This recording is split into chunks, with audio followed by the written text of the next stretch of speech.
Hi, I'm Bob Schrupp, physical therapist. And I'm Brad Heineck, physical And therapist. together we are the most famous physical therapists on the internet. Well, in our opinion, of course. Right. What this reminds me of, Brad, by the way, we're trying to stay centered here so you can see our famous PT logo here. This reminds me like when you're growing up in a car and you can't go across the seat and there's a line. Yeah. So stay on your side. Yeah. By the way, yeah, you're it. Famous PT, by the way, we provide videos on how to stay healthy and fit from 40 and over. If you haven't subscribed to us already, you're going to want to do so. And we don't always act 40 and over, but that's Yeah, besides the not point. even close. Okay, today, Brad, what is it we're going to talk about? Top 3 exercises for spinal stenosis. Right. We just did a video on how to tell whether or not you have spinal stenosis, or at least some of the symptoms that you may have with it. So Nancy will put a link to that. Three things. We're somewhat limited what you can do with spinal stenosis. Would you agree, Brad? The first thing we do is, one, make sure it is spinal stenosis that is causing your pain. Mm-hmm. A lot of times what happens is you'll go to a doctor with back pain and they'll take an x-ray and they'll see you have spinal stenosis and they'll go, you have spinal stenosis. They come to us and they go, I have spinal stenosis, treat me, and I find out that's not what's causing your pain. Right.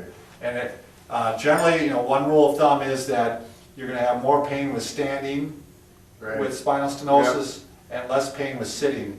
And with regular back pain, it's usually reversed. Right. So that's the first thing. Number one, make sure it is spinal stenosis. And only a physician or physical therapist can do that by doing testing. Right. The second thing you want to do is you're going to want to give some relief to your back with standing and walking. It doesn't do any good to fire up that back pain. Right. Right, Brad? Yeah, you're not going to want to stand longer and say no pain, no gain, and it's going to work through it. You're going to need to give it relief. Right, so one way to do that, and you're not going to like this for a lot of you, is to use a cane or a walker. Sure. I mean, it's just going to help, and that's why one of the signs of spinal stenosis, a lot of people get relief from leaning on the shopping cart. Right. Well, go ahead and do that. Right. The other thing is, Brad, can't throughout the day, lean forward like this. Yeah. Right, when you're standing. Sure. If you're shopping or something where you have to go prolonged, Right. try to get that slight bend forward. That'll take some of the stress Right. off the spinal cord. You have any other thing to say about that, Brad? Well, a lot of times people just sitting down will relieve. Oh, relief, exactly. Right. They're limited on how far they can go. You can keep your exercise program up if you take a walker like this. My mom had spinal stenosis, and she could not walk very far. And I talked her into using the walker. She really didn't want to do it. But then she could walk a couple blocks, and now she's getting some aerobic, capacity. Sure. So she likes it now. Now she uses it to move her laundry. So you're around. saying she can sit on this? And you can sit on it when you get tired. Yeah, Exactly. or your back starts to hurt from that. Oh, and then you got a little back rest there. And Brad, the other thing you said the other day is that when you were working overhead, obviously you're going to want to try to avoid those things because they really fire you up. Yeah, exactly. Anything, overhead, longer term. What about the exercise? In addition, let's give you some exercises. Brad, do you want to go ahead and lay down? Do we have a pillow at all for you, Brad? Nah, I don't need a You don't pillow. need one? Nah, I don't need a pillow. Why don't you show Brad just one? We're going to show one simple exercise. You can use this as a pillow. Oh, sure.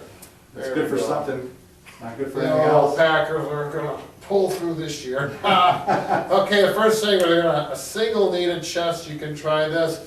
And you'll know it's the right exercise because it'll give you relief and pretty quickly. It's a good thing to keep your back moving. You want to get the joints of the back moving. So this is a great one to do. How long are you stretching, Brad? Well, I stretch about 10 to 15 seconds, and I know Bob likes to stretch a little bit longer than that. Not on this, I probably won't. No? This I'd almost go repetitions maybe Okay. even, wouldn't you? Yeah, it really depends on the symptoms of how it relieves, and sometimes a double knee to the chest. Double knees to chest, and what I have people doing with this is actually going like this, going back and forth.